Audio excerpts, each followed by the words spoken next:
Hello ਦੋਸਤੋ, ਸਿੱਧੀ ਪੰਜਾਬ ਦੇ ਇਸ ਚੈਨਲ ਤੇ ਤੁਹਾਡਾ ਬਹੁਤ-ਬਹੁਤ ਸਵਾਗਤ ਹੈ। ਅੱਜ ਹੈ 16 ਦਸੰਬਰ ਤੇ ਅੱਜ ਫੇਰ ਅਸੀਂ Punjab related Punjab specific current affairs ਲੈ ਕੇ ਤੁਹਾਡੇ ਸਾਹਮਣੇ ਹਾਜ਼ਰ ਹੋ ਗਏ ਹਾਂ।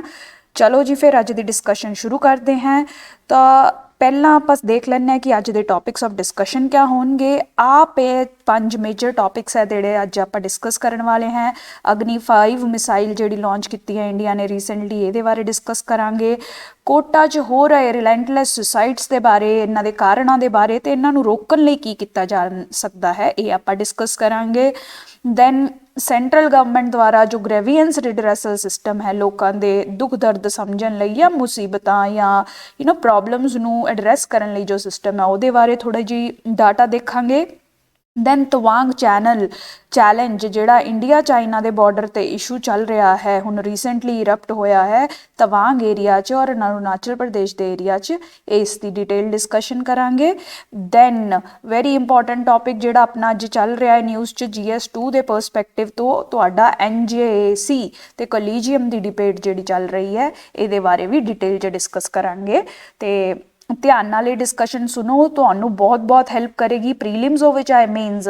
ਇਹ ਸਾਰੇ ਟੌਪਿਕ ਕਿੱਦਾਂ ਨਾ ਕਿੱਦਾਂ ਤੁਹਾਨੂੰ ਪੇਪਰ 'ਚ ਬਹੁਤ ਕੰਮ ਆਉਣ ਵਾਲੇ ਹੈ, ਜਾਂ ਤਾਂ ਤੁਹਾਡੇ ਆਨਸਰ ਲਿਖਣ 'ਚ ਕੰਮ ਆਉਣਗੇ, ਤੁਹਾਨੂੰ ਬੈਟਰ ਐਗਜ਼ਾਮਪਲਸ ਦੇਣਗੇ, ਡੇਟਾ ਦੇਣਗੇ ਤੇ ਲੋਟ ਆਫ ਇਨਫੋਰਮੇਸ਼ਨ ਦੇਣਗੇ, ਜਿਹੜਾ ਕਿ ਇਨਡਾਇਰੈਕਟਲੀ ਤੁਹਾਨੂੰ ਪੰਜਾਬ ਦੇ ਐਗਜ਼ਾਮੀਨੇਸ਼ਨਸ ਵਿੱਚ ਇੱਕ ਐਜ ਤੇ ਲਾਊਗਾ। ਰਾਈਟ, ਤਾਂ ਅਗਰ ਤੁਹਾਡਾ ਹੈ ਟਾਰਗੇਟ ਪੰਜਾਬ, ਦੈਨ ਫੋਲੋ ਕਰਦੇ ਰਹੋ ਸਿੱਧੀ ਪੰਜਾਬ।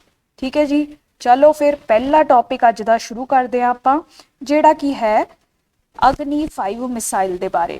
ਰਾਈਟ, ਤੁਸੀਂ ਨਿਊਜ਼ 'ਚ ਦੇਖਿਆ ਹੋਊਗਾ ਕਿ ਅਗਨੀ 5 ਮਿਸਾਈਲ ਜਿਹੜੀ ਹੈ ਲਾਂਚ ਹੋ ਗਈ ਹੈ। ਨਿਊਕਲੀਅਰ ਪਾਵਰਡ ਮਿਸਾਈਲ ਇਹ ਹੈ।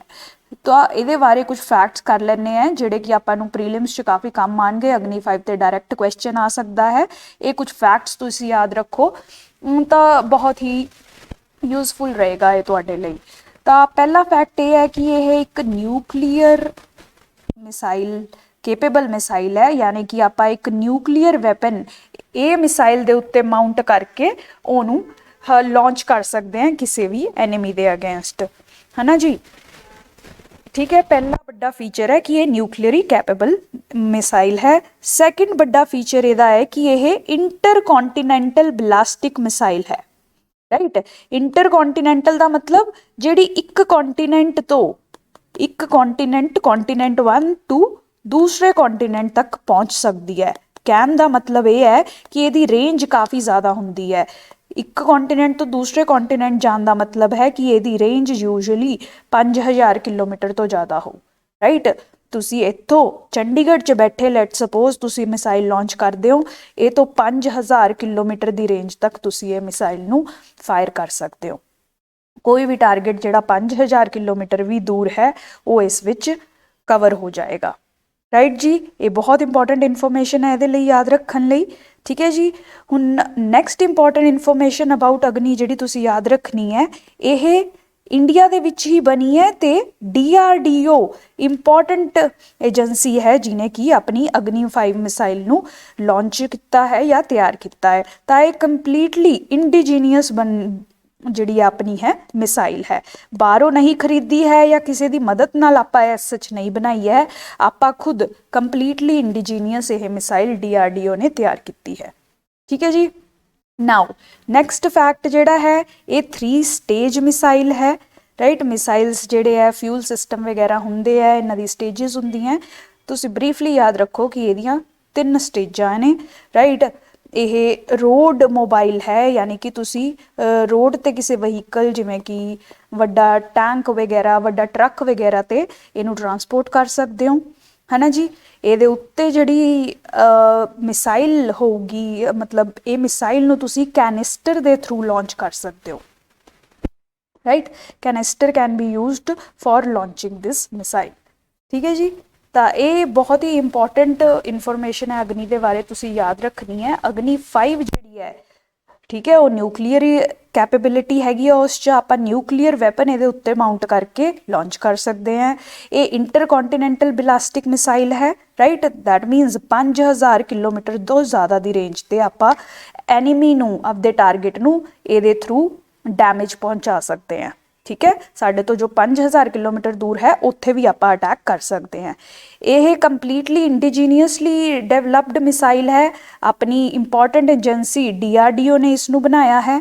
3 स्टेज मिसाइल है, रोड मोबाइल मिसाइल है, कैनिस्टर के थ्रू यदि लॉन्चिंग कर सकते हैं। ठीक है जी, ये तो इन्फॉर्मेशन हो गई अपनी अग्नि 5 के बारे। हुण देखो अगर अग्नि 5 है तो मतलब अग्नि 1 2 3 4 भी होनी चाहिए, तो बिल्कुल जी तुहाडा पूरा कंप्लीट अग्नि सिस्टम जिहड़ा है इस च मल्टीपल मिसाइल्स आ जांदियां ने। अग्नि 1 मिसाइल हो गई, अग्नि 2 मिसाइल हो गई, अग्नि 3, अग्नि 4 ते हुण जिहड़ी आपां लेटेस्ट बनाई है वो अग्नि 5 मिसाइल है। तो इन्हां च फर्क क्या है, बस रेंज का ही फर्क है, डिस्टेंस किन्ने किलोमीटर तक ये जिहड़ी मिसाइल है पहुँच सकती है उहदा ही मेजर फर्क है। जे तुसी अग्नि 1 मिसाइल देखो ये ऑलमोस्ट 1000-1500 मतलब 1000 तो घट किलोमीटर की रेंज च इनू जो है आपां लॉन्च कर सकते हैं। ये तो वध, ये तो अगे वाले टारगेट नू टारगेट नहीं कर सकता। अग्नि 1 जिहड़ी है वो 700-800 किलोमीटर तक बस एक टारगेट नू अटैक कर सकती है।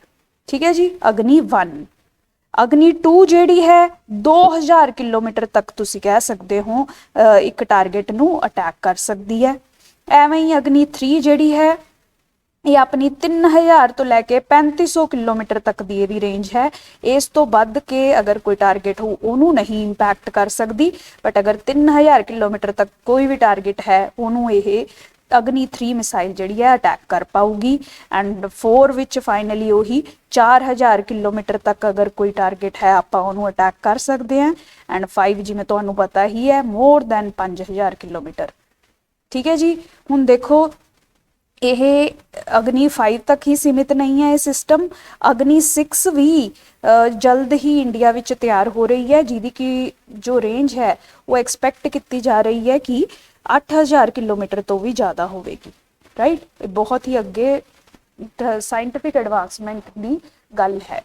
राइट, हुण ये पूरा अग्नि सिस्टम जिहड़ा अपना बनिया है ये 1980s च एक प्रोग्राम लॉन्च होया सी अपना, that is integrated guided missile development programme.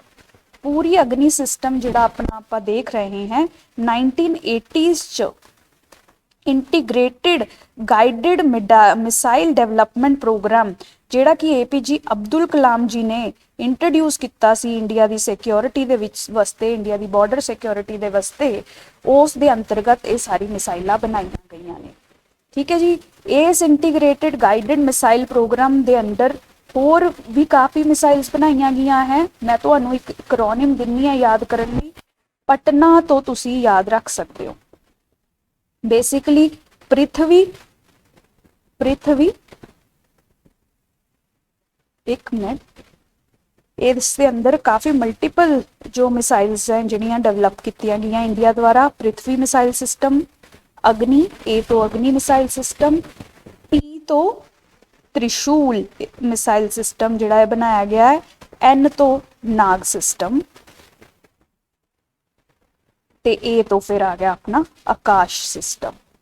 तो तुसी कह सकते हो कि यह 5 टाइप की मिसाइल सिस्टम्स जिहड़े है integrated guided missile development programme के अंदर इंडिया ने तैयार किए ने आपदी सिक्योरिटी नू स्ट्रेंथन करने लई, आपदी बॉर्डर सिक्योरिटी नू, आपदी इंटीग्रिटी नू मेनटेन करने लई यह मिसाइल सिस्टम जिहड़े इंडिया वाले दे द्वारा इंटीग्रेटेड मिसाइल डेवलपमेंट प्रोग्राम के अंदर बनाए गए ने। ये बहुत ही इंपॉर्टेंट फैक्ट है, इनू प्लीज़ याद रखो।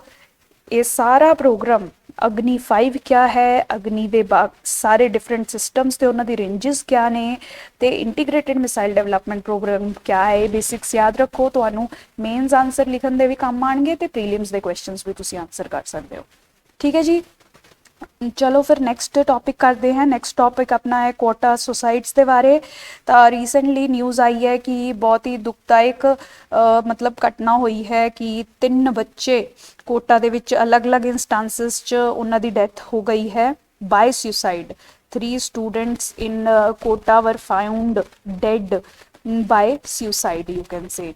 ठीक है, तो फिर ये सिर्फ एक एग्जाम्पल है कि कितना ज़्यादा प्रेशर ਇਹ ਕੰਪੀਟੀਟਿਵ ਐਗਜ਼ਾਮਸ ਦੇ ਕਰਕੇ ਬੱਚਿਆਂ ਤੇ ਹੁੰਦਾ ਹੈ, ਸਪੈਸ਼ਲੀ ਇਸ ਲੈਵਲ ਤੇ ਜਦ ਤੁਸੀਂ ਕੋਟਾ ਜਾਣੇ ਹੋ, ਦੈਟ ਮੀਨਸ ਕਿ ਤੁਸੀਂ ਹਜੇ 11ਵੀਂ ਜਾਂ 12ਵੀਂ ਕਕਸ਼ਾ 'ਚ ਹੁੰਦੇ ਹੋ, ਤਾਂ ਬਹੁਤ ਹੀ ਛੋਟੀ ਉਮਰ ਹੈ ਇਸ ਟਾਈਮ ਤੇ ਇੰਨਾ ਪ੍ਰੈਸ਼ਰ ਹੈਂਡਲ ਕਰਨ ਲਈ, ਇੰਨੇ ਕੰਪੀਟੀਸ਼ਨ ਨੂੰ ਫੇਸ ਕਰਨ ਲਈ। ਆਪਦਾ ਘਰ-ਬਾਰ ਛੱਡ ਕੇ ਤੁਸੀਂ ਲੋਨਲੀ ਐਟਮੋਸਫੇਅਰ 'ਚ ਰਹਿੰਦੇ ਹੋ, ਖਾਣਾ ਪੀਣਾ ਚੱਜ ਦਾ ਨਹੀਂ ਮਿਲਦਾ ਹੈ। ਤਾਂ ਇਹੀ ਸਭ ਫੈਕਟਰਸ ਕਰਕੇ, ਫੇਲੀਅਰ ਦੇ ਡਰ ਕਰਕੇ, ਕਿ ਸ਼ਰਮ ਆਊਗੀ ਜਦ ਅਸੀਂ ਆਪਣੇ ਪੇਰੈਂਟਸ ਦਾ ਸਿਰ ਅਗਰ ਨਹੀਂ ਉੱਚਾ ਚੱਕ ਸਕੇ, ਇਹੀ ਸਭ ਸੋਚ ਕੇ ਬੱਚੇ ਜਿਹੜੇ ਹੈ ਉਹ ਪ੍ਰੈਸ਼ਰ ਜਿਹੜਾ ਹੈ ਉਹ ਨਹੀਂ ਹੈਂਡਲ ਕਰ ਪਾਉਂਦੇ, ਤੇ ਇਵੈਂਚੁਅਲੀ ਸੁਸਾਈਡ ਵਰਗਾ ਕਦਮ ਜਿਹੜਾ ਹੈ ਉਹ ਚੁੱਕਣਾ ਈਜ਼ੀ ਸਮਝਦੇ ਨੇ। ਈਜ਼ੀ ਤਾਂ ਨਹੀਂ ਹੈ, ਬਟ ਇਹ ਹੈ ਕਿ ਇਹ ਸਭ ਪ੍ਰੈਸ਼ਰਾਂ ਤੋਂ ਮੁਕਤੀ ਪਾਉਣ ਲਈ ਸੁਸਾਈਡ ਕੀਤਾ ਜਾਂਦਾ ਹੈ। ਠੀਕ ਹੈ ਜੀ। ਫਿਰ ਆਪਣੇ ਲਈ ਇਹ ਐਗਜ਼ਾਮਪਲ ਐਵੇਂ ਜ਼ਰੂਰੀ ਹੈ ਕਿ ਤੁਸੀਂ ਆਪਦੇ ਆਨਸਰਸ ਲਿਖਣ ਵੇਲੇ ਇਹ ਐਗਜ਼ਾਮਪਲ ਯੂਜ਼ ਕਰ ਸਕਦੇ ਹੋ। ਕਈ ਵਾਰ ਸੁਸਾਇਟੀ ਜਿਹੜਾ ਤੁਹਾਡਾ GS1 ਦਾ ਪੋਰਸ਼ਨ ਹੈ, ਸੋਸ਼ਲ ਇਸ਼ੂਜ਼ 'ਚ ਕੁਐਸਚਨ ਆ ਸਕਦਾ ਹੈ ਸੁਸਾਈਡਸ ਦੇ ਉੱਤੇ, ਕਿ ਇੰਡੀਆ ਵਿੱਚ ਸੁਸਾਈਡ ਵੱਧ ਰਹੇ ਨੇ ਜਾਂ ਕਿਆ ਕੰਡੀਸ਼ਨ ਹੈ, ਤੁਸੀਂ ਉਸ ਬਾਰੇ ਦੱਸੋ ਤੇ ਕਾਰਨ ਕਿਆ ਨੇ। ਠੀਕ ਹੈ, ਤਾਂ ਸਟੂਡੈਂਟ ਸੁਸਾਈਡ ਇੱਕ ਐਗਜ਼ਾਮਪਲ ਹੈ। ਫਾਰਮਰ ਸੁਸਾਈਡ ਤੁਹਾਨੂੰ ਪਤਾ ਹੈ ਕਿ ਇਕਨੋਮਿਕ ਪ੍ਰੈਸ਼ਰ ਕਰਕੇ ਫਾਰਮਰਸ ਜਿਹੜੇ ਹੈ ਉਹ ਵੀ ਬਹੁਤ ਵਾਰ ਸੁਸਾਈਡ ਦਾ ਆਪਸ਼ਨ ਜਿਹੜੇ ਹੈ ਈਜ਼ੀ ਸਮਝਦੇ ਨੇ, ਤੇ ਬਹੁਤ ਸਾਰੇ ਪੈਸਟੀਸਾਈਡਸ ਵਗੈਰਾ ਪੀ ਕੇ ਆਪਣੀ ਜਾਨ ਲੈ ਲੈਂਦੇ ਹੈ।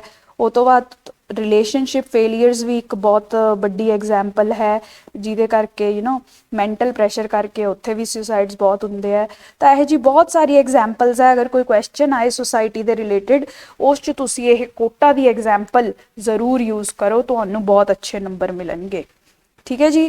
ਹੁਣ ਦੇਖੋ, ਜਿਵੇਂ ਜਿਵੇਂ ਕੰਟਰੀ ਦੇ ਵਿੱਚ ਪੋਪੂਲੇਸ਼ਨ ਵੱਧ ਰਹੀ ਹੈ, ਸਭ ਦੀ ਆਸ਼ਾਵਾਂ ਵੀ ਵੱਧ ਰਹੀਆਂ ਹੈ, ਅਸੀਂ ਅਫਸਰ ਲੱਗੀਏ, ਅਸੀਂ ਡਾਕਟਰ ਲੱਗੀਏ, ਅਸੀਂ ਇੰਜੀਨੀਅਰ ਲੱਗੀਏ, ਪਰ ਸੀਟਸ ਓਨੀਆਂ ਨਹੀਂ ਹੈਗੀਆਂ। ਕੰਟਰੀ ਦੇ ਵਿੱਚ ਸੀਟਸ ਬਹੁਤ ਲਿਮਿਟਡ ਨੇ, ਪੜ੍ਹਾਈ ਦੀ ਸੀਟਸ ਹੋਣ ਚਾਹੇ ਨੌਕਰੀਆਂ ਦੀਆਂ ਸੀਟਾਂ ਹੋਣ, ਸਭ ਬਹੁਤ ਲਿਮਿਟਡ ਹੈ।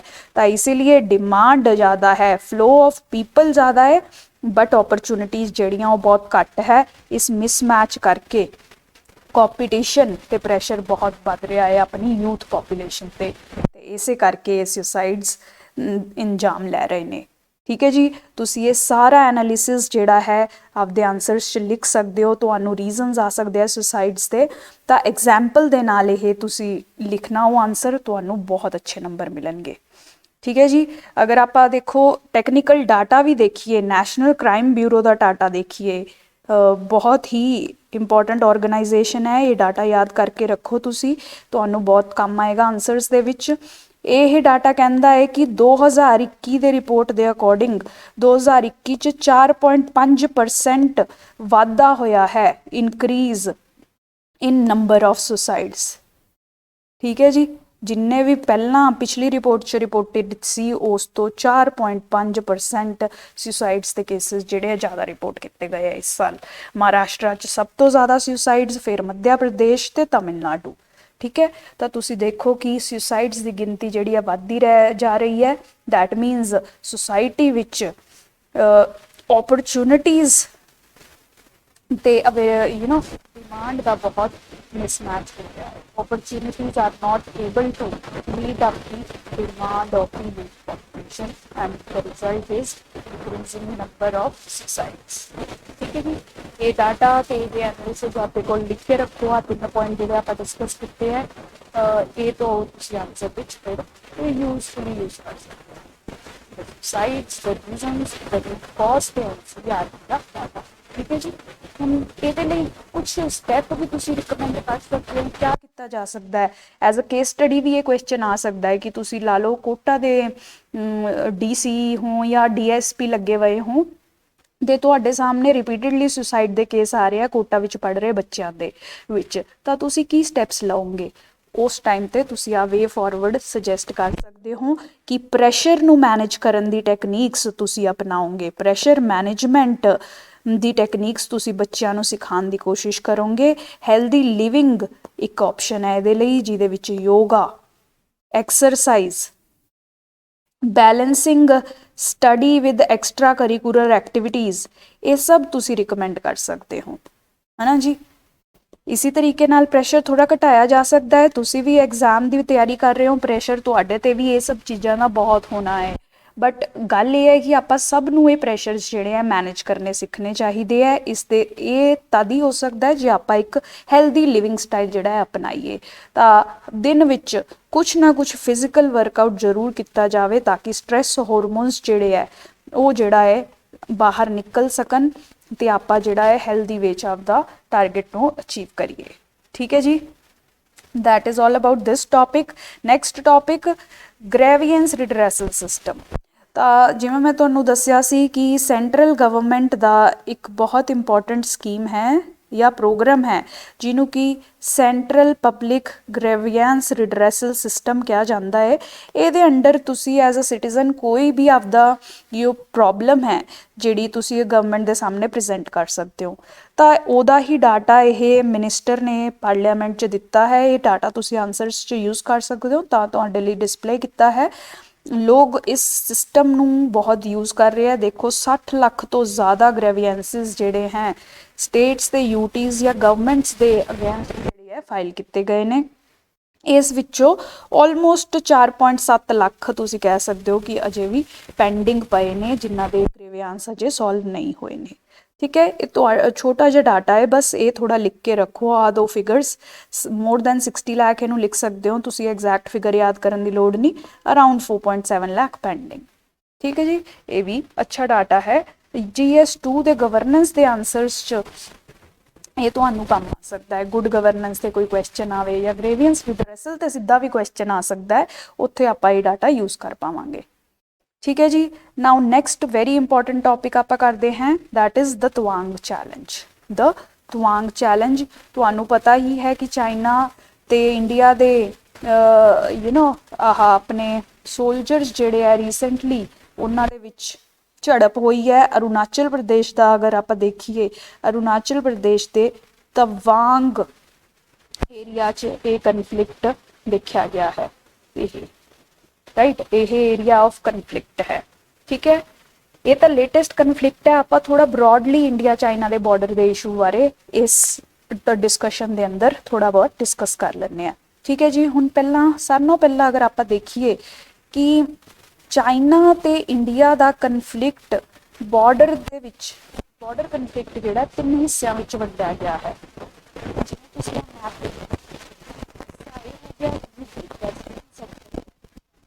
Western sector of India China border dispute जिहड़ा तवांग वाला है, ईस्टर्न सैक्टर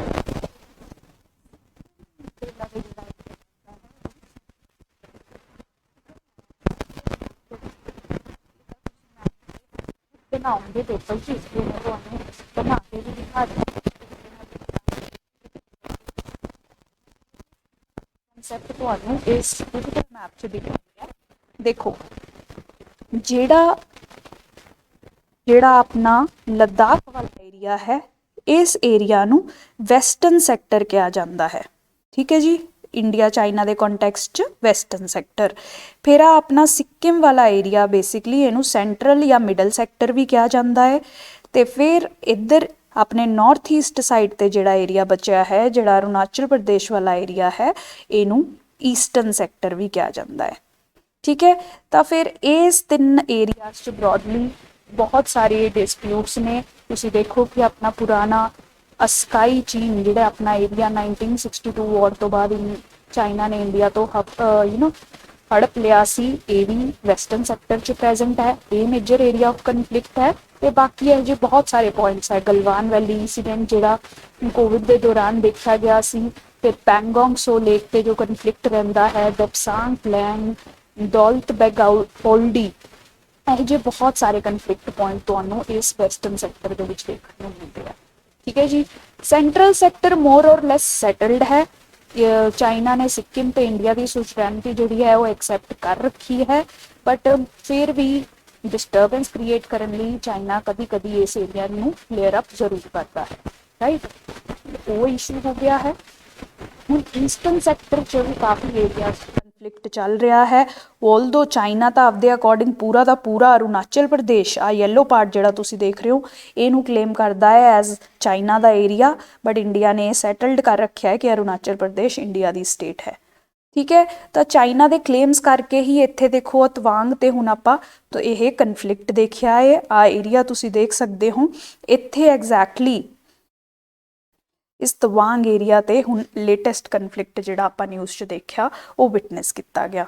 ਠੀਕ ਹੈ ਜੀ, ਆਹ डिटेल जो एरियाज देख लो जिमें कि मैं डिस्कस किते हैं। वैसटर्न सैक्टर च बहुत सारे पॉइंट्स है, दैमचक हो गया, त्रिग हाइट्स हो गया, पैंगोंग सोंग लेक हो गया, चुमार एरिया हो गया, ये सब डिस्प्यूटेड एरियाज ने वैसटर्न सैक्टर विच।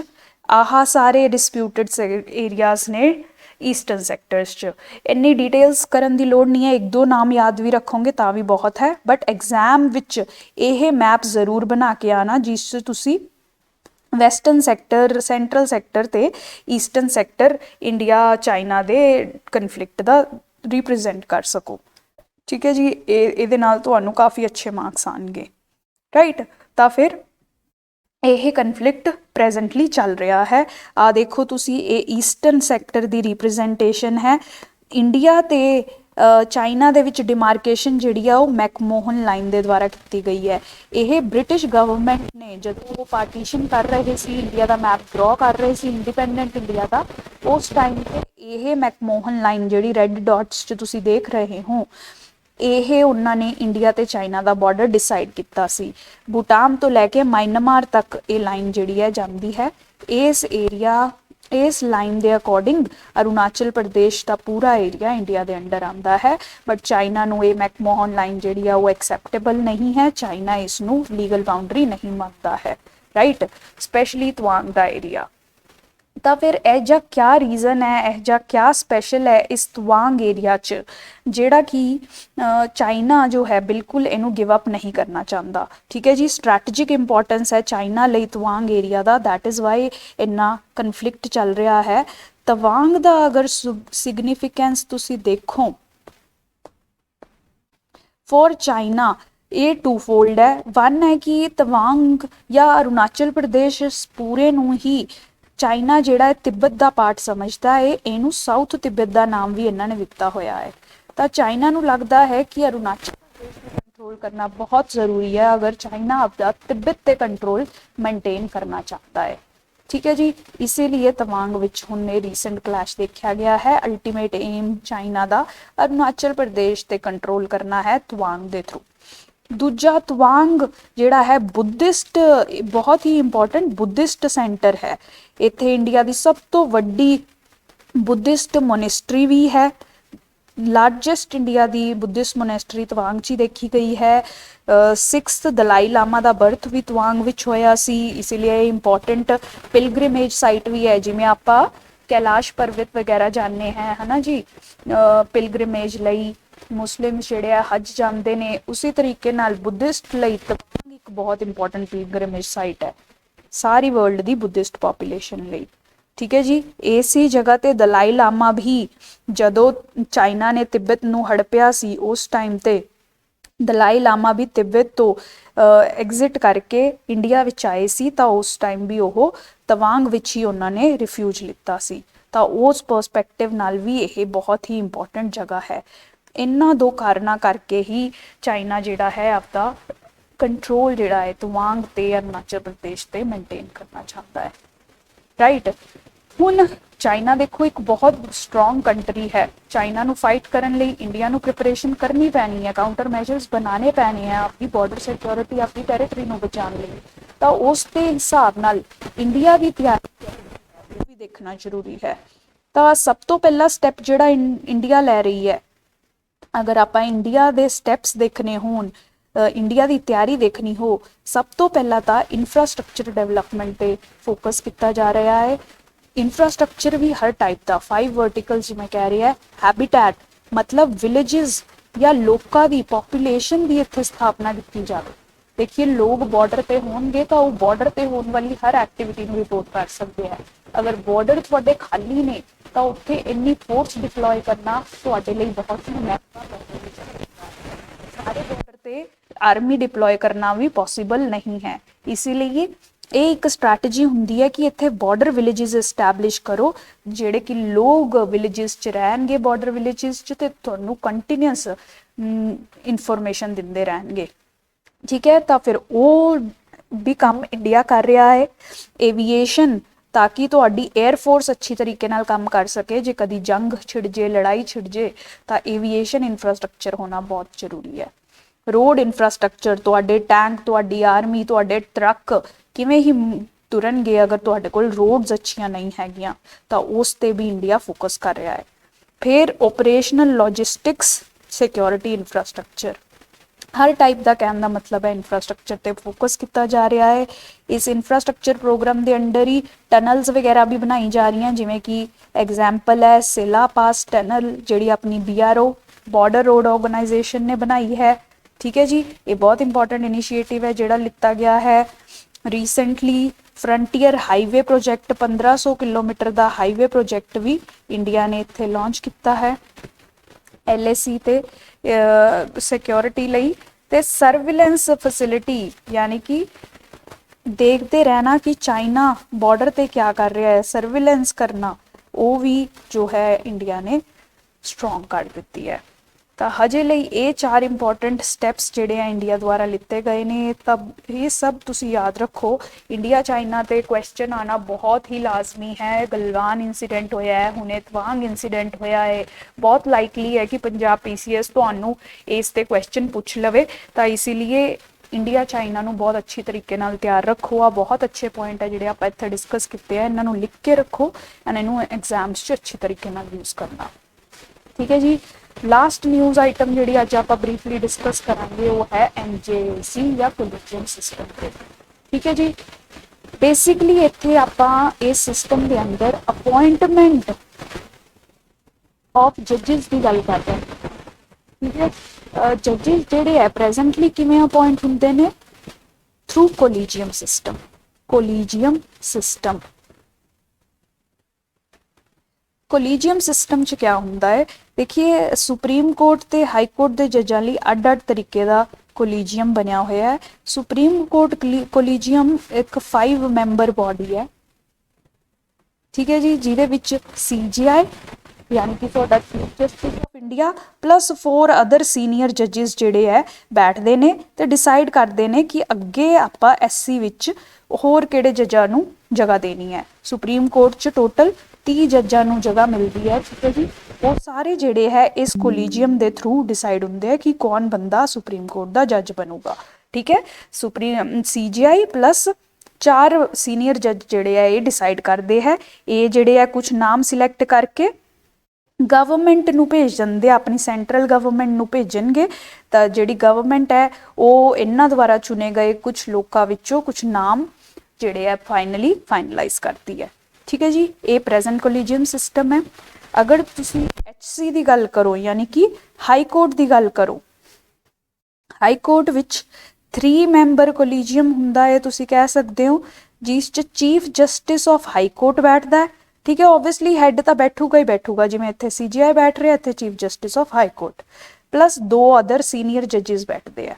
ਠੀਕ ਹੈ, ਇਹ ਜਿਹੜੇ ਆ ਕੁਝ ਨਾਮ ਭੇਜਣਗੇ ਚੀਫ ਜਸਟਿਸ ਆਫ ਇੰਡੀਆ ਤੇ SC ਕੋਲੀਜੀਅਮ ਕੋਲ, ਤੁਸੀਂ ਕਹਿ ਸਕਦੇ ਹੋ, ਜਿਹੜਾ ਆਪਣਾ ਆਹ ਵੱਡਾ ਕੋਲੀਜੀਅਮ ਹੈ ਸੁਪਰੀਮ ਕੋਰਟ ਦਾ, ਇਹਨਾਂ ਕੋਲ ਨਾਮ ਜਿਹੜੇ ਆ ਭੇਜੇ ਜਾਂਦੇ ਆ। ਫਿਰ ਇਹ ਫਾਈਨਲੀ ਜਿਹੜੇ ਨਾਮ ਹੈ ਅੱਗੇ ਗਵਰਨਮੈਂਟ ਕੋਲ ਫਾਰਵਰਡ ਕਰਦੇ ਨੇ। ਠੀਕ ਹੈ ਜੀ, ਗਵਰਨਮੈਂਟ ਫਿਰ ਇਹਨਾਂ ਦੇ ਸਿਲੈਕਟਡ ਨਾਮਾਂ 'ਚੋਂ ਫਾਈਨਲਾਈਜ਼ ਕਰੂਗੀ ਕਿ ਕਿਹੜੇ ਹਾਈ ਕੋਰਟ ਦੇ ਜੱਜਿਸ ਜਿਹੜੇ ਐਜ਼ ਹਾਈ ਕੋਰਟ ਜੱਜਿਸ ਸਰਵ ਕਰਨਗੇ। ਠੀਕ ਹੈ, ਪ੍ਰੈਜ਼ੈਂਟ ਸਿਸਟਮ ਇਹ ਹੈ, ਕੋਲੀਜੀਅਮ ਦਾ ਪੂਰਾ ਇਹ ਸਿਸਟਮ ਚੱਲ ਰਿਹਾ ਹੈ। ਰਾਈਟ, ਹੁਣ ਕਾਫੀ ਸਾਰੇ ਇਸ਼ੂਜ਼ ਜਿਹੜੇ ਹੈ ਕੋਲੀਜੀਅਮ ਸਿਸਟਮ ਵਿੱਚ ਦੇਖੇ ਗਏ ਨੇ। ਇਸ਼ੂਜ਼ ਦੇਖੇ ਗਏ ਆ ਕੋਲੀਜੀਅਮ ਸਿਸਟਮ 'ਚ। ਇਸ 'ਚ ਦੇਖੋ ਤੁਸੀਂ, ਪਹਿਲੀ ਗੱਲ ਤਾਂ ਇਹ ਹੈ ਕਿ ਜੱਜਿਸ ਅਪਾਇੰਟਿੰਗ ਦੈਮਸੈਲਵਸ, ਜੱਜਿਸ ਅਪਾਇੰਟਿੰਗ ਜੱਜ, ਖੁਦ ਹੀ ਜੁਡੀਸ਼ਰੀ ਆਪਦੇ ਮੈਂਬਰਸ ਨੂੰ ਅਪਾਇੰਟ ਕਰ ਰਹੀ ਹੈ। ਕੋਈ ਵੀ ਆਊਟਸਾਈਡ ਪਾਰਟਿਸਿਪੇਸ਼ਨ ਜ਼ਿਆਦਾ ਸਟਰੋਂਗ ਨਹੀਂ ਹੈ, ਨਾ ਤਾਂ ਲੋਕ ਪਾਰਟਿਸਿਪੇਟ ਕਰ ਰਹੇ ਹੈ, ਨਾ ਸਟੇਟ ਗਵਰਨਮੈਂਟ, ਨਾ ਜ਼ਿਆਦਾ ਸੈਂਟਰਲ ਗਵਰਨਮੈਂਟ ਦਾ ਇੰਨਾ ਖਾਸ ਰੋਲ ਹੈ, ਨਾ ਓਪੋਜੀਸ਼ਨ ਪਾਰਟੀਜ਼ ਦਾ। है ना जी। तो जजिज अपॉइंटेड जजिज का ये सिंड्रोम जी है अपनी जुडिशरी फेस कर रही है, जिदे करके इशूज़ क्रिएट हो रहे हैं। That is why collegium system का ये फर्स्ट क्रिटिसिज्म है। सैकेंड क्रिटिसिज्म है नैपोटिज्म। नैपोटिज्म मतलब भाई भतीजावाद भी मैं तुसीं सुनिया होगा। तो देखो हुण जो जजिज ही अपॉइंट कर रहे हैं तो वो हो सकता है कि आपदे भाई भैन या आपदे रिश्तेदारां नूं अपॉइंटमेंट च प्रैफरेंस देन, इनू ही नैपोटिज्म कहते हैं। तो इस नैपोटिज्म के भी कई केसिस देखे गए हैं। इनू किन सिंड्रोम भी कहते हैं। किन मतलब रिश्तेदार, तो जो सिर्फ रिश्तेदारां नूं तुसीं अपॉइंट करो rather than person who is actually you know suitable for the job, ये सब जुडिशरी विच देखा जाता है। किन सिंड्रोम देखा जाता है। देयर इज़ नो ट्रांसपेरेंसी, बहुत ही ओपेसिटी है कि कौन किमें अपॉइंट हो रहा है। क्वालिफिकेशनस के बेस पे घट ते रिश्तेदारी के बेस पे ज़्यादा अपॉइंटमेंट्स होंदी हैं अकॉर्डिंग टू द क्रिटिक्स। ता करके बहुत ही कंसर्नस रहते हैं कोलीजियम सिस्टम नाल, है ना जी। तो इसी कारणा करके इन्ना सब इशूज़ करके ही यह कोशिश की जा रही सी कि कोलीजियम सिस्टम विच रिफॉर्म्स लियाए जान एंड रिफॉर्म्स दे फॉर्म विच NJAC national judicial appointments committee दी प्रपोजल जी है सेंट्रल गवर्नमेंट ने दी सी। ठीक है जी, ये सब डिटेल्स तुसी पढ़ियो, तुहानू बहुत काम आएंगियां। अनडेमोक्रेटिक किन सिंड्रोम पेंडेंसी बहुत चल रही है, जुडिशरी जी है टाइमली अपॉइंट नहीं कर पा रही है।